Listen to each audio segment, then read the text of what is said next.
You know, the debate. It's one of those arguments that can start anywhere, at a bar, in the gym, definitely in the comments section online. What is, truly, the single most demanding sport in the world? Everybody's got an opinion, and let's be honest, everyone thinks they're right. So let's actually try and settle this. A panel of experts really did try to answer this question once and for all. So what do you think they came up with? Seriously, take a second. Lock in your answer. You got it? All right, drum roll please. According to their huge study, the #1 most demanding sport on the entire planet is... Boxing? Yeah, I'm going to go out on a limb and say that probably wasn't your first guess, right?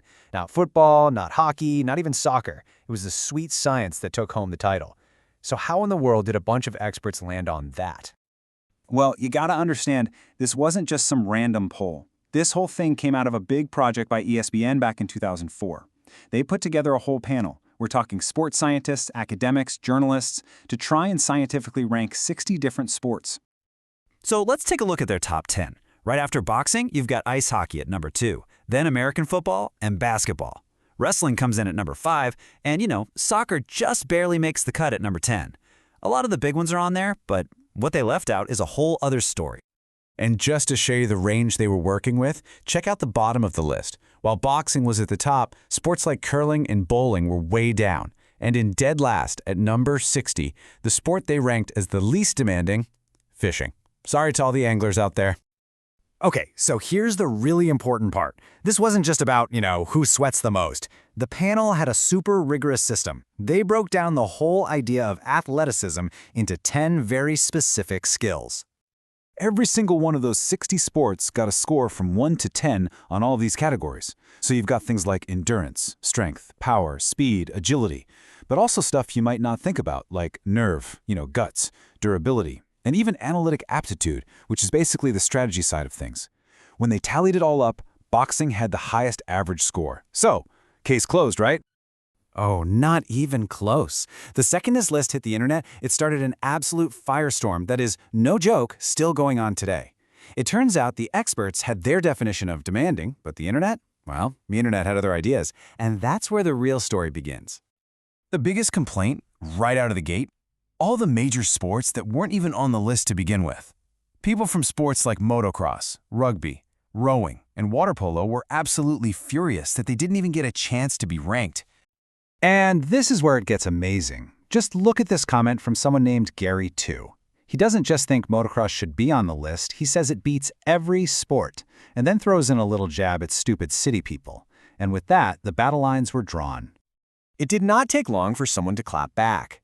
Joe here jumps in to defend wrestling, which, remember, was number 5.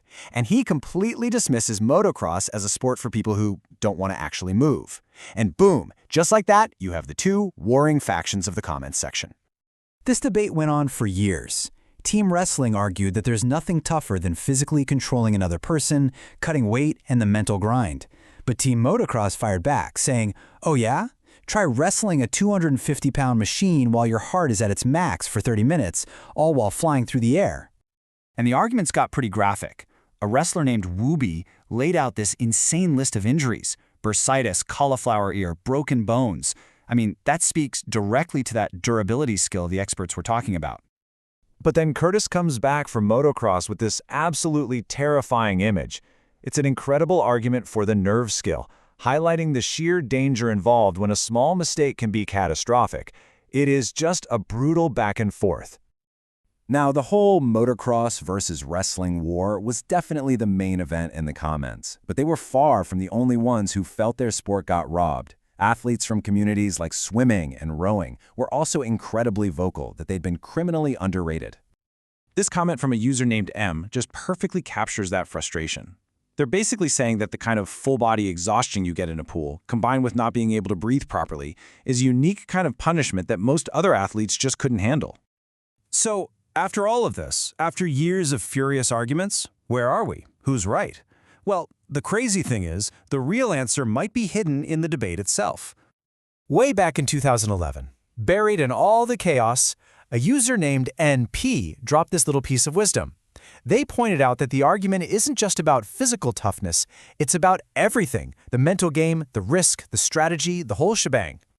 And that's really the heart of it. This whole debate proves there is no single right answer, because what one person considers demanding is totally different from the next. It all comes down to which of those athletic skills you personally value the most. If for you it's all about durability and strength, you're probably going to say wrestling. If you think it's about pure nerve and endurance, maybe you're voting for motocross. And if it's just about pushing your cardiovascular system to its absolute limit, then you're probably on team swimming. Which brings it all back around. The experts gave us their answer, the internet gave us thousands of different ones, so now, after hearing all the arguments, I've got to ask, what do you think? What sport gets your vote for the world's most demanding?